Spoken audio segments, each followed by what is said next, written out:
Hello guys, চলে এসেছি একটি নতুন ভিডিও নিয়ে। চলো বলি আজ কোথায় গেছিলাম আর কি করলাম। প্রথমেই বেরিয়ে পড়েছিলাম একটি কাজের উদ্দেশ্যে ব্যারাকপুর প্রশাসনিক ভবনে।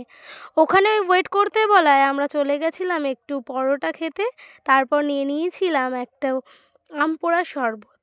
তারপর কাজ কমপ্লিট করে অনেকক্ষণ পরেই চলে গেছিলাম সোদপুরে গঙ্গার ঘাটে।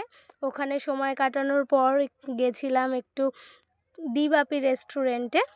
তো সেখানে গিয়ে দেখলাম পরিবেশটা খুবই ভালো। আমি আপনাদেরও সাজেস্ট করব যে যারা আসেননি এখনও তারা এসে দেখতে পারেন।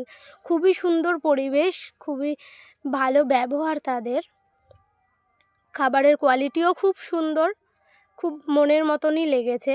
প্রথমে নিয়েছিলাম স্টার্টারে ফিশ ফ্রাই, তারপরে নিয়েছিলাম বিরিয়ানি, মাটন বিরিয়ানি।